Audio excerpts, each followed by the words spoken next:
লাখো মানুষের ঈদ যাত্রায় সড়ক মহাসড়কে যানবাহনের চাপ বাড়তে শুরু করেছে। তবে ঢাকা টাঙ্গাইল, ঢাকা চট্টগ্রাম ও ঢাকা ময়মনসিংহ মহাসড়কে গাড়ির চাপ বাড়লেও এখন পর্যন্ত যানজটের কোনো খবর পাওয়া যায়নি। নির্বিঘ্নে চলাচল করছে বাস ও ব্যক্তিগত গাড়ি।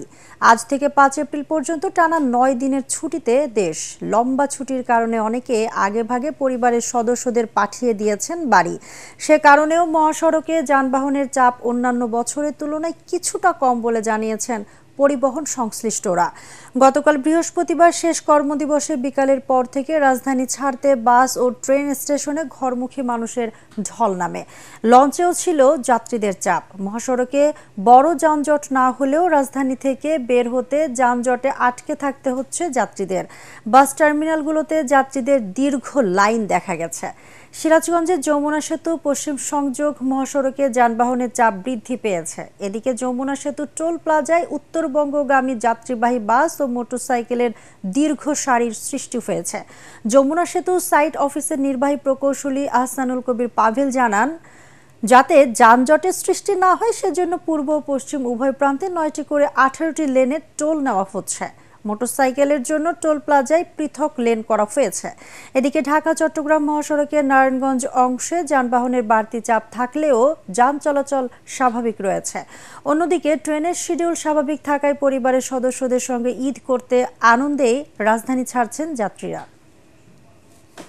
ভিশনের ফুলঝুরি মেগা অফারে ফ্রিজ কিনলেই পাচ্ছেন 16 পিসের আকর্ষণীয় গিফট বক্স একদম ফ্রি। দর্শক, এই মুহূর্তে কমলাপুর রেল স্টেশনে রয়েছেন সহকর্মী ফজলে রাব্বি। আমরা সরাসরি চলে যাচ্ছি তার কাছে। রাব্বি, স্টেশনে যাত্রীদের চাপ কেমন? ট্রেন কি ঠিক সময়ে ছাড়ছে? জানাবেন আমাদেরকে।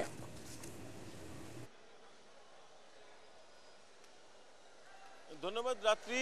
স্টেশনে যাত্রীদের চাপ যথেষ্টই বেশি। আপনি জানেন যে আজ থেকে সরকারি ছুটি শুরু হলো পবিত্র ঈদ উল ফিতর উপলক্ষে। তো যেভাবে প্রত্যাশা করা হচ্ছিল যে আজ থেকে যাত্রীর চাপ বাড়বে এবং যাত্রীর চাপ বেড়েছে, এবং আপনি যেটা বলছিলেন যে যাত্রীদের মধ্যে স্বস্তি কেমন এবং ট্রেনের সময় শিডিউল মেনে কি ট্রেন ছাড়ছে কিনা। ট্রেন যথেষ্টই, আমরা সকাল থেকে এই পর্যন্ত 15টি ট্রেন ছাড়তে দেখেছি। 15টি ট্রেনের প্রত্যেকটি মোটামুটি 2-1 মিনিট এদিক সেদিক করে প্রত্যেকটি ট্রেনই সময় মতো ছেড়ে গেছে। এবং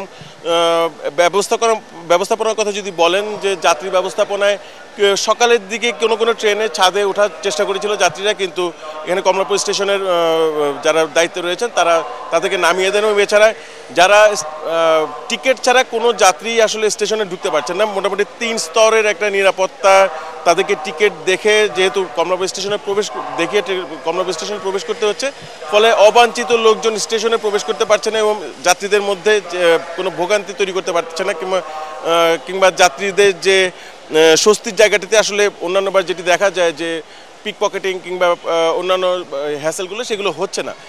এছাড়া স্টেশনের পক্ষ থেকে, কমলাপুর স্টেশনের পক্ষ থেকে যেটি জানানো হয়েছে যে প্রত্যেকটা ট্রেনই যেন সময় মতো ছাড়ে, এই বিষয়ে তারা যথেষ্ট পরিমাণ চেষ্টা করে যাচ্ছেন। আপনি জানেন যে ফিরতি পথে যেন ট্রেনগুলো যেন সময় মতো কমলাপুর স্টেশনে এসে পৌঁছায়, সেই কারণে ফিরতি পথে বিমানবন্দর স্টেশনের যে যাত্রাবিরতি ছিল, বেশ কিছু ট্রেনে সেই যাত্রাবিরতি বাতিল করা হয়েছে।